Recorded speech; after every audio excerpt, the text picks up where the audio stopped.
Good afternoon students. बच्चों, जैसे कि आपको पता है, सबसे पहले मैं एक थॉट के साथ स्टार्ट करती हूँ अपना lecture.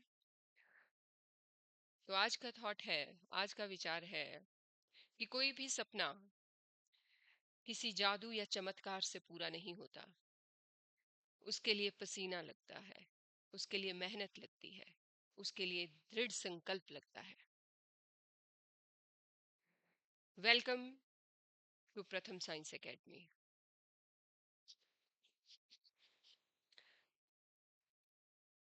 My self Sharmila Thakur. और आज का टॉपिक है लाइफ प्रोसेस का transportation in human beings. Students, transportation in human beings में एनसीईआरटी ने सबसे पहले एक एक्टिविटी दी है जिसको हम रीड करेंगे और जानने की कोशिश करेंगे कि एनसीईआरटी इसमें क्या बताना चाहती है। Visit A health center in your locality and find out what is the normal range of the hemoglobin content in human beings. Is it the same for the children and adults? Students, तो मैं आपको एक बात बता दूं कि children और adults का हीमोग्लोबिन की वैल्यू डिफरेंट होती है। चिल्ड्रंस के लिए ये है 11.5 ग्राम टू 15.5 ग्राम हीमोग्लोबिन। इस रेंज के बीच में चिल्ड्रंस में होना चाहिए। चिल्ड्रंस में ओके। और एडल्ट्स में ये होना चाहिए 13.5 ग्राम टू 17.5 ग्राम। इस एक्टिविटी का मकसद यही था कि हमें ये ज्ञान हो जाए कि आखिरकार बच्चे, एडल्ट और लेडीज में कितना स्टैंडर्ड हेमोग्लोबिन होना चाहिए, कितनी रेंज में होना चाहिए। जिससे नीचे हो जाए तो इसका मतलब है एनीमिया है। लेडीज में यही 11 टू 15 है लेडीज में, ये एडल्ट्स में, मैन में, and this is for children. Visit A veterinary clinic, आगे लाइंस क्या बोलती हैं, visit A veterinary clinic in your locality and find out what is the normal range of haemoglobin in buffaloes and cow. तो बच्चों, मैं आपको बता दूं, 10 से 15 ग्राम खून होता है, हेमोग्लोबिन होता है, सॉरी, हीमोग्लोबिन होता है बफेलो और काउस में। ये हमसे कम क्यों है? ये हमसे कम क्यों है? क्योंकि ये इनकी ज्यादा मूवमेंट नहीं है, ना ही इन्होंने अपनी मतलब वर्किंग के लिए कहीं जाना है। ठीक है, तो इनका ब्लड जो है 10 टू 15 ग्राम रहता है, काउज एंड बफेलो का दोनों का एक बराबर है। ब्लड ब्लड ब्लड हीमोग्लोबिन, इसकी बात हम कर रहे हैं। आखिर ब्लड करता क्या है? Blood blood transports food, oxygen and waste material in our bodies. तो बच्चों, ब्लड फूड और ऑक्सीजन दोनों ही कैरी करता है, और इसके इसके साथ जो वेस्ट प्रोडक्ट तैयार होते हैं उनको भी कैरी करता है। ब्लड एक फ्लूइड कनेक्टिव टिश्यू है। अगर ये फ्लूइडी है तो इसका मतलब ये है कि इस फ्लूइडी मीडियम में टिश्यूज है। क्या है? टिश्यूज है। ये जो फ्लूइडी मीडियम है इसे हम प्लाज्मा कहते हैं। Plasma in which the cells are suspended. ये जो फ्लूइडी मीडियम होगा ब्लड का, उसके अंदर सेल्स सस्पेंडेड होंगे। कौन से सेल? आरबीसीज एंड डब्ल्यूबीसीज and platelets too. So plasma plasma transport करता है food, carbon dioxide and nitrogenous waste. और आरबीसी में जो हीमोग्लोबिन होता है उसकी अफेक्शन ऑक्सीजन की तरफ ज्यादा होती है, वो पूरी बॉडी में कैरी करता है डिफ्यूजन के प्रोसेस के साथ साथ डिफ्यूजन भी उसे हेल्प करती है। बट हीमोग्लोबिन की अट्रैक्शन ऑक्सीजन की तरफ इतनी होती है कि वो पूरी बॉडी में हेड टू टो पहुंचा देता है with in second. Oxygen is carried by the red blood corpuscles. Many other substances like salt are also transported by the blood. तो salts, food, oxygen, waste सब ब्लड कैरी कर रहा है।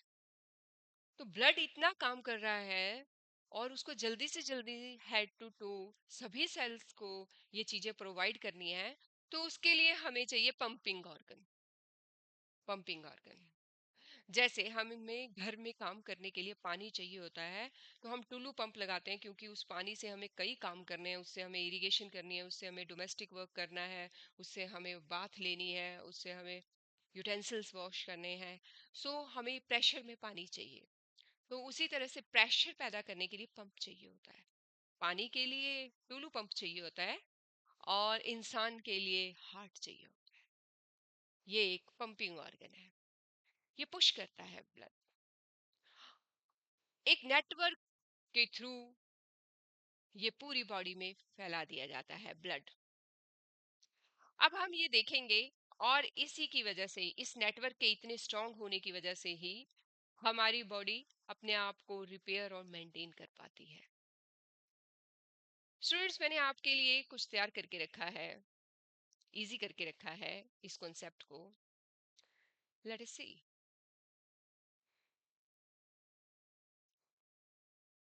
ये है,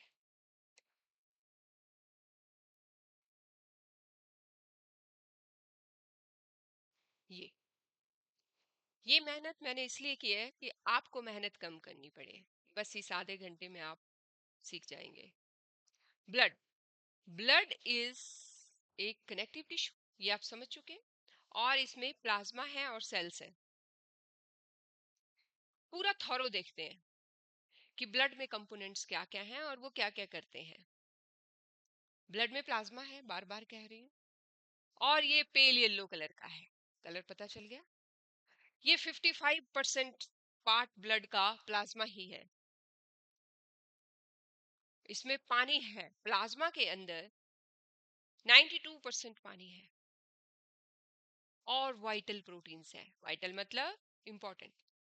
वाइटल प्रोटीन है 7% एंड डिजॉल्व मिनरल्स 1%। तो आपको क्लियर हो गया होगा कि प्लाज्मा हमारी हमारे ब्लड का कितना इंपॉर्टेंट पार्ट है। 55% हिस्सा है और 92% इसमें पानी है और जो वाइटल प्रोटीन्स हैं।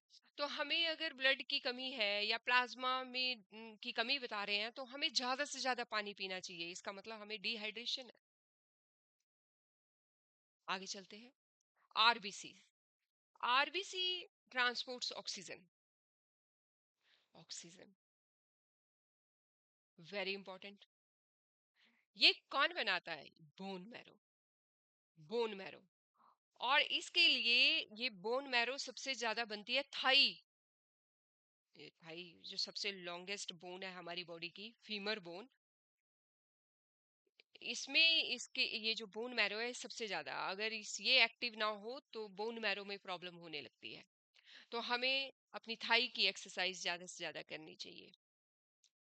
तो आरबीसी ऑक्सीजन ट्रांसपोर्ट करती है और ये आरबीसी बोन मैरो में बनती है। This is sufficient. डब्ल्यूबीसी हमें बहुत सारे इन्फेक्शन से प्रोटेक्ट करता है। WBC protects us from many infection and these also produced in bone marrow as well as in lymphatic tissue। lymphatic tissues, ये जो ल्यूकोडर्मा होता है, ल्यूकोडर्मा, ये WBC के बढ़ने से ही होता है। इसमें लिम्फ में इसी वजह से कहीं कहीं लिम्फ्स में आपको पेन रहने लगती है। तो आपको जब उसको प्रेस करते रहते हो उनमें फ्लो बढ़ता है, तो आपकी वो पेन कम हो जाती है। तो इस तरह से आप देख सकते हो कि WBC हमें कई तरह के इन्फेक्शन से, और बनती कहाँ है? बोन मैरो और लिम्फेटिक सिस्टम में। Last part of the blood is platelets. Platelets clotting में मदद करते हैं। एक बीमारी है हेमोफीलिया। जिसमें क्लॉटिंग नहीं होती है। एक बार चोट लग जाए तो वो फ्लो ही करता रहता है, ब्लड फ्लो ही करता रहता है, फ्लो ही करता रहता है, और उसमें क्लॉटिंग नहीं होती क्योंकि उसके प्लेटलेट्स बहुत कम है। ब्लड को क्लॉट करने के लिए प्लेटलेट्स की जरूरत है, और ये भी बोन मैरो में बनते हैं। इसके बाद है हमारे पास कि इनकी लाइफ कितनी है। 8 to 12 डेज प्लेटलेट्स की लाइफ होती है, 8 to 12 डेज। सो हमें हेल्दी फूड लेते रहना चाहिए और वाटर ज़्यादा से ज़्यादा लेना चाहिए ताकि ब्लड का फ्लूइड कंटेंट मेंटेन रहे। प्लेटलेट्स का दूसरा नाम थ्रोम्बोब्लास्ट भी है। थ्रोम्बोब्लास्ट। और इनकी स्पेसिफिक वैल्यूज रहती हैं, प्लेटलेट्स की भी स्पेसिफिक वैल्यू रहती है ब्लड के अंदर, रेंज है एक, और डब्ल्यूबीसी की भी अपनी रेंज है ब्लड के अंदर, आरबीसी की भी। तो स्टूडेंट्स, ये था कंपोनेंट्स ऑफ द ब्लड। अब है हमारे पास एनसीईआरटी का नेक्स्ट पेज, और नेक्स्ट पेज में हमारे पास है हार्ट। क्या है? हार्ट। हार्ट देख रहे हो? दिल। दिल पे गाना आता है किसी को? दिल। हम्म। दिल। ये देखिए, ऐसा होता है दिल। ये ये देखो, दिल। ये है 13 सेंटीमीटर, 13 सेंटीमीटर बड़ा होता है ये, लाइक ए फिस्ट, इतना, 13 सेंटीमीटर। और मसल से बना हुआ है, completely made up of muscles.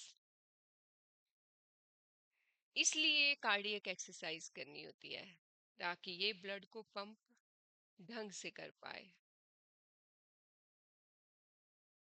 ये, सो लेट अस स्टार्ट। बच्चों,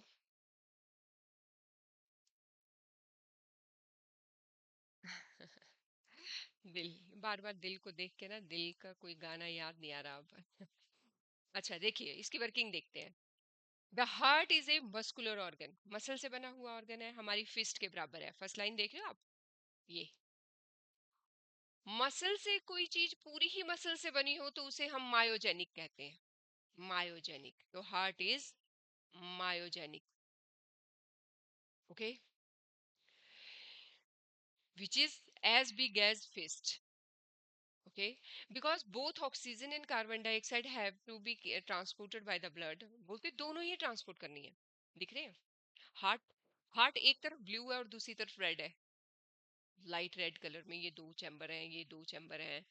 ये आप देख रहे हो, ये जो ब्लू कलर है ये कार्बन डाइऑक्साइड रिच ब्लड है, ये ब्लू। और ये जो रेड है ये ऑक्सीजन रिच ब्लड है, ऑक्सीजन रिच ब्लड। तो ये सेपरेटली, ये कहीं मिक्स नहीं होंगे, कहीं मिक्स नहीं होंगे। In other animals like frog and fishes it mixes. क्यों? क्यों गॉड ने ऐसा किया कि इनकी डबल सर्कुलेशन रखी? दो सर्कुलेशन है, ऑक्सीजनेटेड ब्लड अलग, डीऑक्सीजनेटेड जिसे कि कार्बन डाइऑक्साइड रिच ब्लड कहते हैं उनको अलग। क्योंकि हम वार्म ब्लडेड हैं, वार्म ब्लडेड हैं हम एनवायरनमेंट के अकॉर्डिंग अपना टेम्परेचर बॉडी का नहीं बदल पाते, और उसे मेंटेन रखने के लिए हमें एनर्जी चाहिए। अगर वो एनर्जी हम ये ब्लड को सेपरेट करने में लगाते रहेंगे तो हम बॉडी का टेम्परेचर मेंटेन नहीं कर पाएंगे। इसलिए गॉड ने इसको बहुत ही एफिशिएंटली बनाया है, और बहुत ही एफिशिएंटली हमें इसको सेफ रखना चाहिए। सेफ, ये नाजुक इसलिए है क्योंकि इसमें हड्डी नहीं है। ठीक है, सो हमारे पास हार्ट, आप ये समझ चुके होंगे कि हम वार्म ब्लडेड एनिमल्स हैं, हमें अपना टेम्परेचर बॉडी का मेंटेन करना होता है, इसलिए हमारे अंदर डबल सर्कुलेशन है। डबल सर्कुलेशन मतलब ऑक्सीजनेटेड ब्लड अलग और डीऑक्सीजनेटेड ब्लड अलग।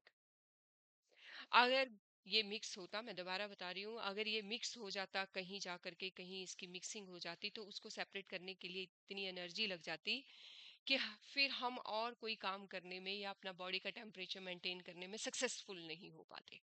इसलिए और भी बहुत सारे फैक्ट्स हैं।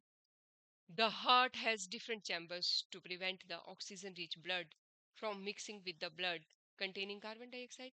The carbon dioxide rich blood has to reach the lungs.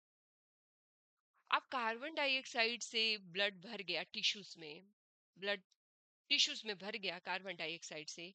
अब ये कार्बन डाइऑक्साइड से भरा हुआ ब्लड कहाँ जाएगा? लंग्स के पास। लंग्स के पास इसकी कार्बन डाइऑक्साइड रिमूव की जाएगी और ऑक्सीजन से इसको रिच कर दिया जाएगा और बैक इसको हार्ट को दे दिया जाएगा। सही है साइकिल? मतलब हार्ट से ब्लड गया टिश्यूज में, ऑक्सीजन रिच, ऑक्सीजन से भरा हुआ ब्लड हार्ट ने head to toe each and every cell को भेज दिया और हर सेल ने उसको कार्बन डाइऑक्साइड से भर दिया। अब कार्बन डाइऑक्साइड से भरा हुआ ब्लड अपनी मेंटेनेंस के लिए कहाँ जाएगा? लंग्स के पास। अब लंग्स इसको ऑक्सीजनेटेड बनाएंगी और ऑक्सीजनेटेड बनाकर जिसकी ये अमानत थी उसे वापस दे देगी। किसकी अमानत थी ये? दिल की, हार्ट की। और लंग्स ने ऑक्सीजन से भरा हुआ ब्लड फिर से हार्ट को दे दिया। अब heart rich blood is then pump to the rest of the, फिर से rest of the body. Simple cycle, don't confuse, बिल्कुल सिंपल है। अब बस ये देखना है वो कौन है, वो कौन है जो ऑक्सीजनेटेड ब्लड को बॉडी तक पहुंचा रहा है और वो कौन है जो डीऑक्सीजनेटेड ब्लड कैरी कर रहे हैं। ये नेटवर्क किस किस चीज का है? Let us start. We can follow this process step by step. Start करते हैं। Oxygen rich blood from the lungs comes to thin walled upper. ऑक्सीजन से भरा हुआ ब्लड कहाँ आया? ये लेफ्ट साइड, ये लेफ्ट साइड, ये थिन वॉल्ड है। Okay, thin walled upper chamber of the heart on left atrium. This is left atrium. The left atrium relaxes, जिसमें ब्लड आएगा, जिस चैम्बर, चार चैम्बर हैं, चार चैम्बर में जिसमें ब्लड जाएगा वो रिलैक्स हो जाएगा और जिससे ब्लड चला गया वो कॉन्ट्रैक्ट हो जाएगा। तो left atrium relaxes when it is collecting the blood. Okay, the left atrium relaxes when it collecting the blood. Relax हो गया, इट देन कॉन्ट्रैक्ट्स। अब अगर ये ब्लड यहाँ से, ये वेल्व ओपन होएगी तो ये यहाँ से कहाँ चला जाएगा? यहाँ, ये है वेंट्रिकल। ये क्या है? वेंट्रिकल। ये खुद कॉन्ट्रैक्ट हो जाएगा, ये क्योंकि ये ब्लड यहाँ से यहाँ आ जाएगा और ये रिलैक्स हो जाएगा। Next chamber, the left ventricle relaxes so that the blood is transported. हो गया, यहाँ से यहाँ पहुंच गया। अब क्या होगा? When the muscular left ventricle contracts, अब ये कॉन्ट्रैक्ट करेगा। जैसे ही ये कॉन्ट्रैक्ट करेगा blood is pumped out to the body. जैसे ही ये यहाँ से कॉन्ट्रैक्ट करेगा ब्लड अरोटा के थ्रू पूरी बॉडी में चला जाएगा, पूरी बॉडी में अरोटा के थ्रू। लंग्स से कौन लाया? साफ करके पल्मनरी वेन। कौन लाई? पल्मनरी। हालांकि सारी वेन्स वेस्ट ब्लड कैरी करती हैं, लेकिन पल्मनरी वेन एक ऐसी वेन है जो ऑक्सीजनेटेड ब्लड कैरी करती है, और aorta largest largest artery, aorta. तो आपने ये याद रखने के लिए कि ऑक्सीजनेटेड ब्लड किस किस कौन कौन सी बड़ी वेसल्स में होता है, तो आप इसको पीए, पल्मोनरी वेन एंड अरोटा से याद रख सकते हैं। ओके। डीऑक्सीजनेटेड ब्लड अब क्या होगा, चला गया। अब बॉडी में ये क्या हो गया, डीऑक्सीजनेटेड। अब डीऑक्सीजनेटेड ब्लड बॉडी से अपर चैम्बर में आएगा। ये आ गया अपर चैम्बर में, ये एरो शो कर रहे हैं, ये आ गया अपर चैम्बर में। कौन लाया, वेना कावा। वेना कावा कौन लाया, सुपीरियर वेना कावा। ये सुपीरियर वेना कावा ये ले आया। और ये क्या हो गया, रिलैक्स। अपर चैम्बर क्या हो गया, रिलैक्स। ठीक है। अब जैसे ही ये कॉन्ट्रैक्ट होगा, यहाँ आ जाएगा। और जैसे ही ये कॉन्ट्रैक्ट रिलैक्स हो गया, ये अब ये कॉन्ट्रैक्ट होगा, तो ये ब्लड यहाँ से पल्मोनरी आर्टरी के थ्रू, यहाँ से पल्मोनरी आर्टरी के थ्रू लंग्स में चला जाएगा, साफ होने के लिए लंग्स में। ये सुपीरियर वेना कावा और ये inferior vena cava. Vena cava from lower body, inferior vena cava. ठीक है। और ये राइट एट्रियम, राइट वेंट्रिकल, और ये बीच में ये सेप्टा है जो ऑक्सीजनेटेड और डीऑक्सीजनेटेड ब्लड को अलग करता है। नथिंग टफ, साइंस कभी मुश्किल हुई ही नहीं, सारी बात इंटरेस्ट की है। ठीक है। तो इस तरह से मैं ये सारी बातें आपको समझा चुकी हूँ। हाँ, इसके बाद जो एनसीईआरटी एक क्वेश्चन डालती है इसमें, वो ये है कि वेंट्रिकल्स की वॉल, वेंट्रिकल्स की वॉल थिक क्यों है, और एट्रियम, जो ऊपर एट्रियम है, ऑरिकल भी जिन्हें कहते हैं, इनकी वॉल थिन क्यों है। तो ये है, since ventricles have to pump blood into various organs, क्योंकि वेंट्रिकल्स को सभी ऑर्गन्स को ब्लड प्रोवाइड करना है, और ये बहुत प्रेशर में निकलता है, प्रेशर में रहता है इसमें, तो इनकी वॉल्स थिक होती है। Valves ensure the blood does not flow back, और वेन्स में वेल्व्स होते हैं, वेंट्रिकल्स में भी वेल्व होते हैं। हाँ, लेकिन आर्टरीज में वेल्व्स नहीं होते। तो वेंट्रिकल्स इसलिए होते हैं कि ब्लड बैक ना फ्लो कर जाए, कॉन्ट्रैक्ट या रिलैक्स करते वक्त ब्लड बैक ना फ्लो कर जाए। तो इस तरह से आपने देखा कि हार्ट काम कैसे करता है। ठीक है। इसको मैंने इसका मैंने फ्लो चार्ट बनाया है, मैं आपको बाद में बताती हूँ। नेक्स्ट पेज पे मैंने इसका फ्लो चार्ट बनाया है, इस साइकिल का, इस पंपिंग का। Oxygen enters the blood in the lungs. ठीक है। ये है लंग्स, सॉरी, ये है, ये ये कैपिलरीज है। ये क्या है, कैपिलरीज है। ठीक है। Let us start how this double circulation happens. Okay. Right side, the separation of right side and the left side. Okay, this is left side, this is right side, these are separated, है ना। Useful to keep the oxygenated and deoxygenated blood, किस लिए है ये, कि इससे deoxygenated और oxygenated blood separate रहेगा। इस तरह की सेपरेशन सफिशिएंट सप्लाई के लिए, ऑक्सीजन के लिए जरूरी है। This is useful in animals that have high energy needs, जो कि वार्म ब्लडेड होते हैं, such as birds and mammals. Mammals हम हैं, और हमें अपनी बॉडी का टेम्परेचर भी मेंटेन करना है इन दिस, इसलिए इन कामों के लिए ज्यादा एनर्जी चाहिए। अगर ये एफिशिएंटली वर्क नहीं करता, तो सारी एनर्जी यही ले लेता, और हम अपनी बॉडी का ये क्लियर किया है बिल्कुल। एम्फीबियंस, जो कि कौन है, फ्रॉग। फ्रॉग एक एम्फीबियन क्यों है, क्योंकि वो लैंड पे भी रह सकता है और वाटर में भी। रेप्टाइल भी एम्फीबियंस है।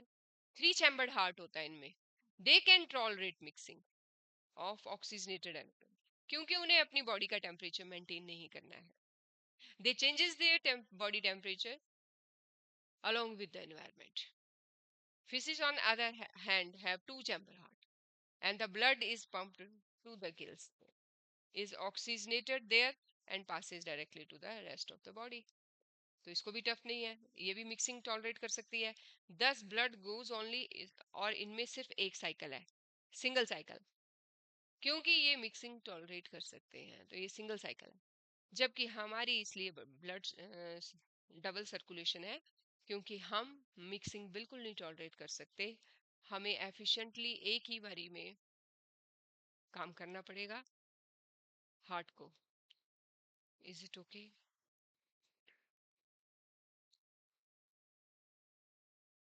This is all about double circulation.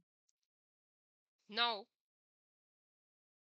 मैंने इसको इजी किया है आपके लिए. ये देखिए, मेरी मेहनत आपके लिए. फ्लो चार्ट, ये है फ्लो चार्ट जो आपको बिल्कुल क्लियर करके देगा कि ब्लड कहाँ डीऑक्सीजनेटेड आया, कौन से वेल्व ने कौन से एट्रियम को खोला, और कौन से वेंट्रिकल में कौन सा वेल्व है. ये फ्लो चार्ट आपको सब कुछ बताएगा. देखिए, डीऑक्सीजनेटेड ब्लड बॉडी से आया, फ्लो चार्ट है. कहाँ से, कौन लेके आया? सुपीरियर वेना कावा और इंफीरियर वेना कावा. अब ये जो ब्लड डीऑक्सीजनेटेड है, जो सुपीरियर और इंफीरियर वेना कावा लेके आया बॉडी से, ये कहाँ चला गया? राइट एट्रियम में. राइट एट्रियम से आने के बाद कौन सा वेल्व खुला? ट्राइकप्सिड वेल्व खुला, ट्राइकप्सिड वेल्व. और यहां से अब ब्लड चला गया राइट वेंट्रिकल में. अब राइट वेंट्रिकल से ब्लड कहाँ जाएगा? पल्मनरी वेल्व ओपन होंगे और पल्मनरी आर्टरी इनको लंग्स में ले जाएगी ऑक्सीजनेशन के लिए. अब लंग्स से पल्मनरी वेन लाएगी और इसको लेफ्ट एट्रियम में डाल देगी हार्ट के. अब लेफ्ट एट्रियम से बाइकप्सिड, आप ध्यान देना बच्चों कि राइट एट्रियम से जब राइट वेंट्रिकल में ब्लड ने जाना था तो ट्राइकप्सिड वेल्व खुला था. तीन तीन ऐसे स्ट्रक्चर होते हैं उसमें. ट्राइकस्पिड वेल्व, ये क्वेश्चन आता है कि ट्राइकप्सिड वेल्व हार्ट में कहाँ प्रेजेंट है? तो राइट एट्रियम और राइट वेंट्रिकल के बीच में ट्राइकप्सिड वेल्व है. और बाइकप्सिड वेल्व कहाँ है? लेफ्ट एट्रियम और लेफ्ट वेंट्रिकल के बीच में दो दो फ्लिप वाला कप्सिड वेल्व है. और यहाँ से लेफ्ट वेंट्रिकल से अब ब्लड का क्या खुलेगा जब ये कॉन्ट्रैक्ट करेगा? अरोटिक वेल्व खुलेगा, अरोटा का, जो कि लार्जेस्ट वेसल है, लार्जेस्ट आर्टरी है पूरे पूरी बॉडी में, पूरे हार्ट में. अरोटा, ये ऑक्सीजनेटेड ब्लड कैरी करती है. तो अरोटिक वेल्व खुलेगा और अरोटा के थ्रू बॉडी, पूरी बॉडी में ऑक्सीजनेटेड ब्लड चला जाएगा. Okay, then back to heart. मतलब फिर से ये साइकिल फिर से स्टार्ट हो जाएगी. तो ये है साइकिल, ऑक्सीजनेटेड और डीऑक्सीजनेटेड साइकिल.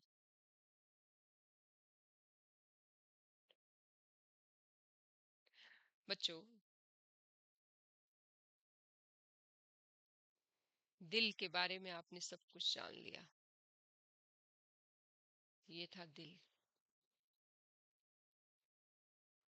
अब जरा ये प्रेशर कितना डालता है, ये हाई ब्लड प्रेशर, ये लो ब्लड प्रेशर, ये क्या होता है, और साथ में ये हाई ब्लड प्रेशर और लो ब्लड प्रेशर मेजर कैसे करते हैं, ये अब हमें जानना है.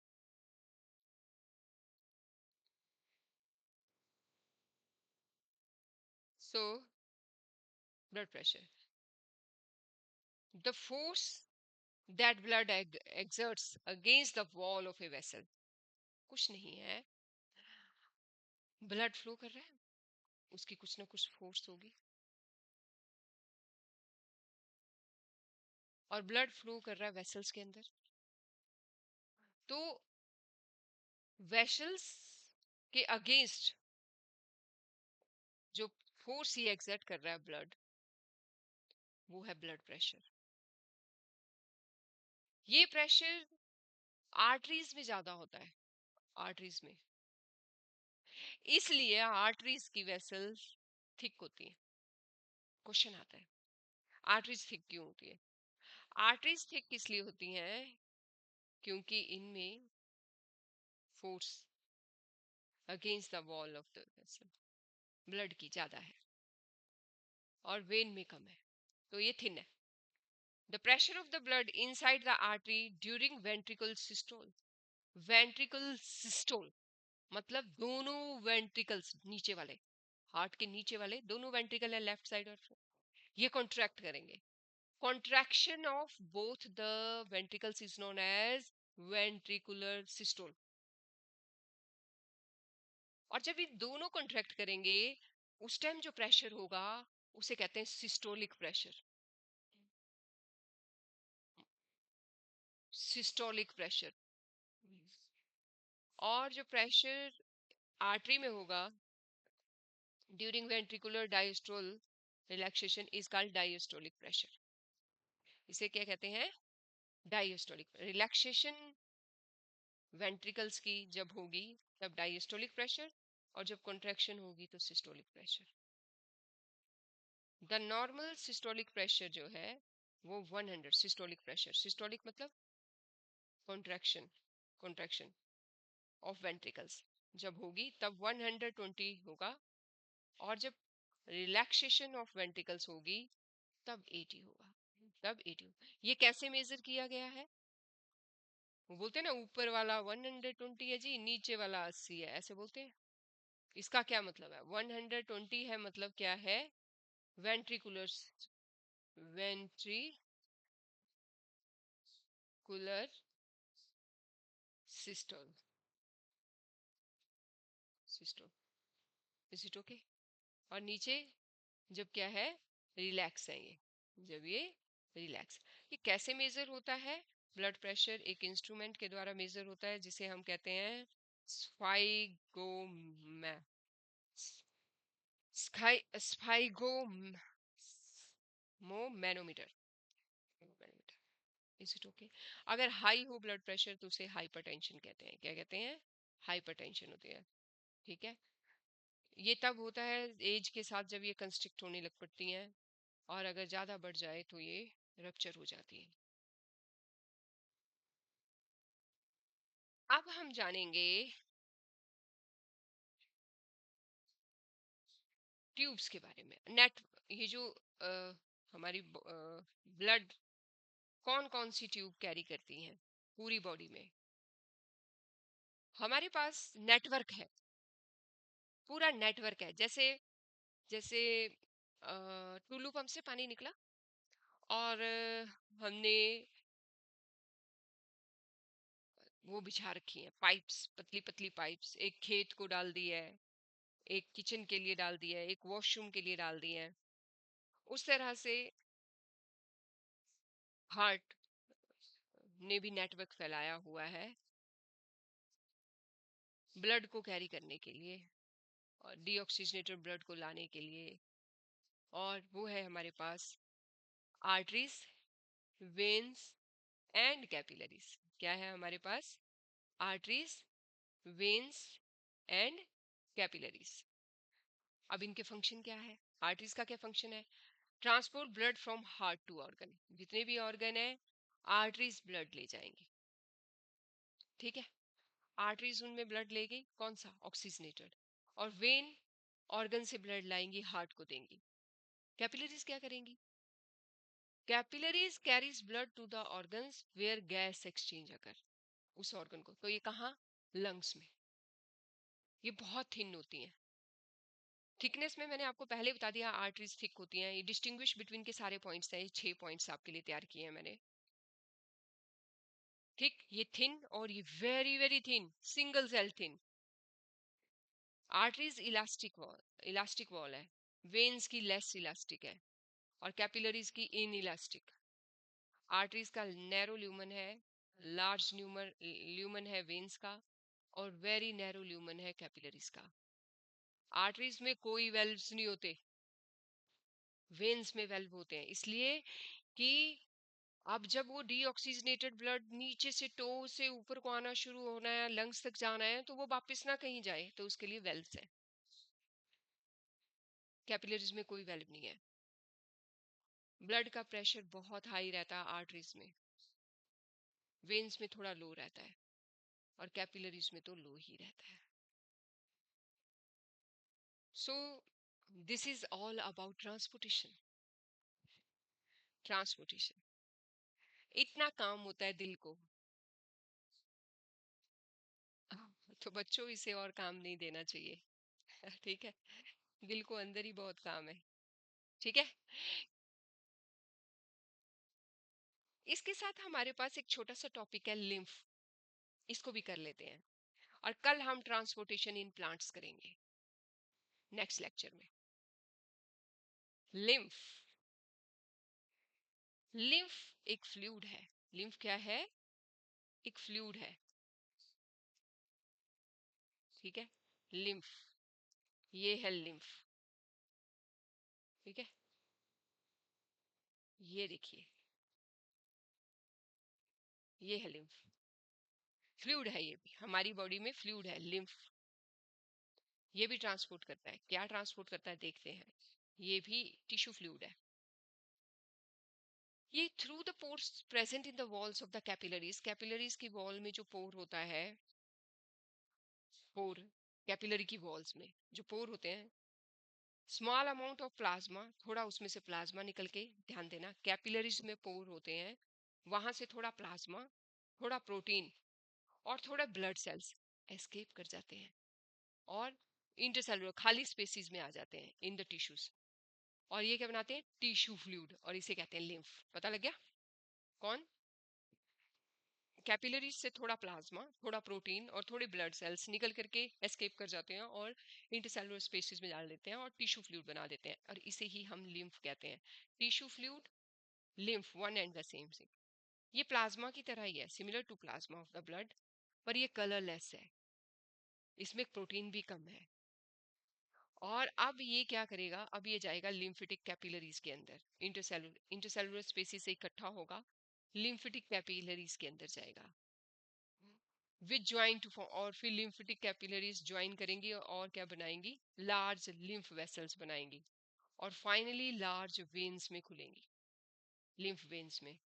और ये डाइजेस्टेड एंड एब्जॉर्ब फैट जो है, फैट फ्रॉम द इंटेस्टाइन, जो भी डाइजेस्टेड और एब्जॉर्ब फैट होगा इंटेस्टाइन से, वो ले जाएंगी, और इस and drains excess fluid from extracellular space back to the blood, और जो भी एक्स्ट्रा इसके पास मटेरियल्स होंगे इंटरसेलुलर स्पेस में, वो बैक ब्लड को दे देगी। तो ये है हमारे पास लिम्फ का काम। नेक्स्ट है हमारे पास ट्रांसपोर्टेशन इन प्लांट्स, जो कि हम नेक्स्ट लेक्चर में करेंगे। सो स्टूडेंट्स, होपफुली आपको लेक्चर पसंद आया होगा। ठीक है, और इसी के साथ आज का लेक्चर मैं एंड अप करती हूँ। पढ़िए, आगे बढ़िए। क्यों? क्योंकि शिक्षा शेरनी का वो दूध है, जो पिएगा वो दहाड़ेगा।